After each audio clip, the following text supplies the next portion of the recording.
दर्शकों, मनुष्य अपने जीवन में पूरी श्रद्धा के साथ अपने धर्म में प्रचलित सभी साधनाओं को करता है, लेकिन फिर भी उसके जीवन में परेशानियां खत्म होने का नाम नहीं लेती, जिससे अक्सर मनुष्य का भगवान पर से विश्वास उठ जाता है। दर्शकों, ऐसी ही कहानी थी हरियाणा की रहने वाली प्रियंका जी की, जिन्होंने बचपन से ही हिंदू धर्म में प्रचलित सभी प्रकार की भक्ति साधनाएं की, अनेकों धार्मिक अनुष्ठान किए, लेकिन इसके बावजूद भी इन्हें अपने जीवन में ना ही आत्मिक शांति मिली और ना ही शारीरिक सुख की प्राप्ति हुई।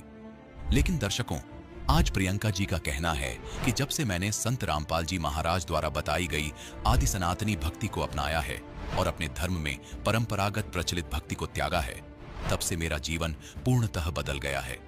दर्शकों, आखिर संत रामपाल जी महाराज ने प्रियंका जी को ऐसी कौन सी जड़ी दी जिससे इनके सारे दुख दर्द समाप्त हो गए? आखिर क्यों ये हिंदू धर्म में प्रचलित भक्ति साधनाओं को शास्त्र विरुद्ध बता रही हैं? आखिर इसके पीछे की सच्चाई क्या है? आइए सुनते हैं प्रियंका जी की कहानी उन्हीं की जुबानी। नमस्कार जी। सत साहेब जी। क्या नाम है जी आपका? प्रियंका दासी। आप कहाँ के रहने वाले हैं? गुड़गांव में खानसा गांव से। संत रामपाल जी महाराज से नाम दीक्षा आपने कब ली? मैंने 2019 में 5 जनवरी को ली थी। संत रामपाल जी महाराज से नाम दीक्षा लेने से पहले क्या आप कोई भक्ति साधना भी करते थे? जी, मैं पहले शिवरात्रि, जन्माष्टमी और नवरात्रे ये सारे व्रत करती थी और माताओं के जागरण में जाती थी, जो जहाँ भी पता चलता था नहीं आस पड़ोस में वहाँ भी चली जाती थी। जो देवी देवताओं की भक्ति साधना आप करते थे, उनसे आपको क्या क्या लाभ हुए? जी, कुछ भी लाभ नहीं हुआ। आर्थिक तंगी बहुत थी घर पे, कुछ भी लाभ नहीं हुआ और मैं हर 6 महीने में मुझे टाइफाइड हो जाता था। सबका टाइफाइड 10 दिन 15 दिन में ठीक हो जाता है, मेरा 2-2 3-3 महीने में ठीक होता था। 1 महीने ठीक रहती थी मैं, फिर टाइफाइड हो जाता था। कुछ भी लाभ नहीं हुआ और जी आर्थिक तंगी रहती थी और घर में कलेश होता था, क्योंकि मैं चली जाती थी छुपके से और फिर आती थी तो सब डाँटते थे कि कुछ लाभ भी नहीं होता और ये पागल हुई घूमती है मंदिरों में और जागरण में। आपने बताया कि आप मंदिरों में जाते थे, जागरणों में जाते थे।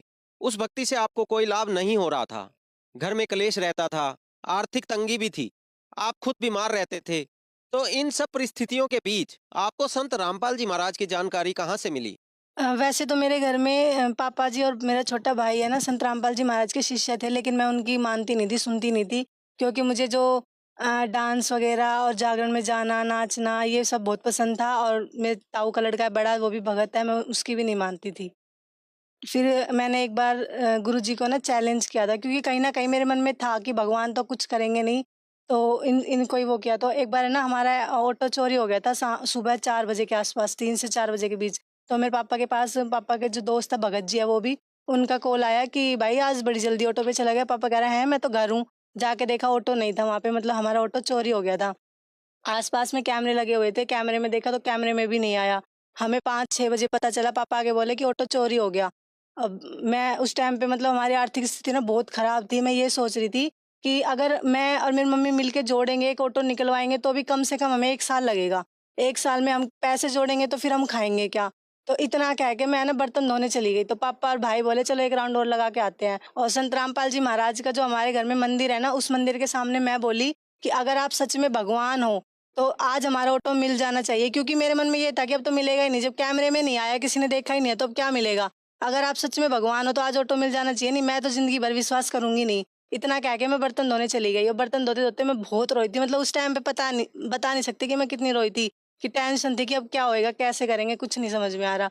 फिर मेरे पापा आए 6:30 बजे, ऐसे ऐसे आए जैसे कि उनको पता है कि मैंने उनके सामने बोला है कि गुरुजी से इसने ऐसे-ऐसे बोला है। मेरे पापा मेरे साइड आए और मेरी तरफ देखा और हँसाए। मैं बोली क्या हुआ? कह रहे वो खड़ा है टम्पू जा।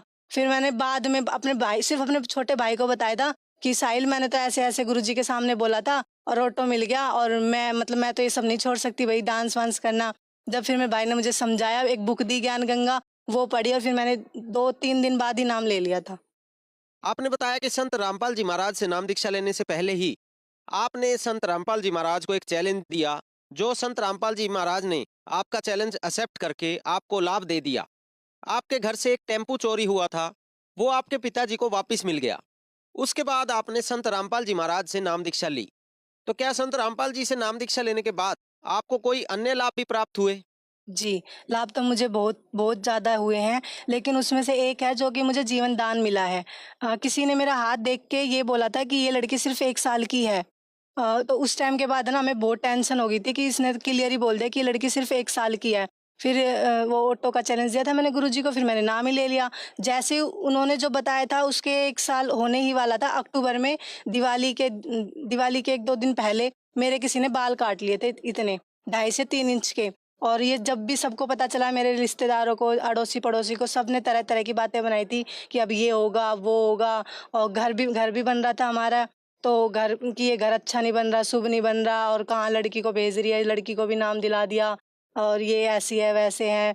और अब मुझे 2 साल हो गए हैं। उस जो हाथ देखते हैं ना ज्योतिषी बाबा वगैरह, उन्होंने 1 साल का बोला था, तो मैं आज 2 साल हो चुके हैं मुझे, मतलब मुझे मरे हुए 1 साल होना चाहिए था, लेकिन मैं जिंदा हूँ, संत रामपाल जी महाराज की ही कृपा से हूँ।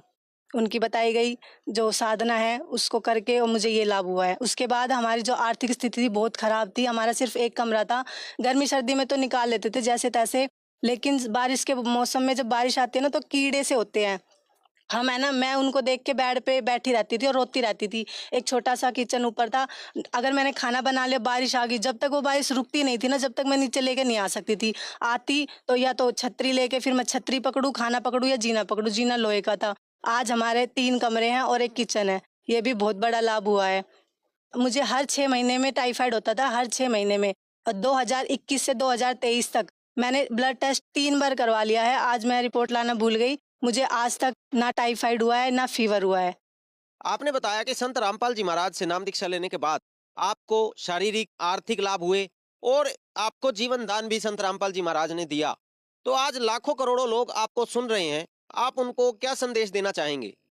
मैं उनसे संदेश तो क्या दूंगी, प्रार्थना ही करती हूँ हाथ जोड़ के कि आप किसी की बातों में मत आओ। आप संत रामपाल जी महाराज का सत्संग सुनो। हमारे संत रामपाल जी महाराज जो गुरु है, वो शास्त्रों के अनुसार साधना बताते हैं और उनकी भक्ति से बहुत लाभ होते हैं, अनेकों अनेक। आप सभी से हाथ जोड़ के प्रार्थना है कि आप संत रामपाल जी महाराज जी का ज्ञान सुने, उनसे नाम दीक्षा लें और अपना कल्याण कराएं। धन्यवाद जी। सत साहिब जी।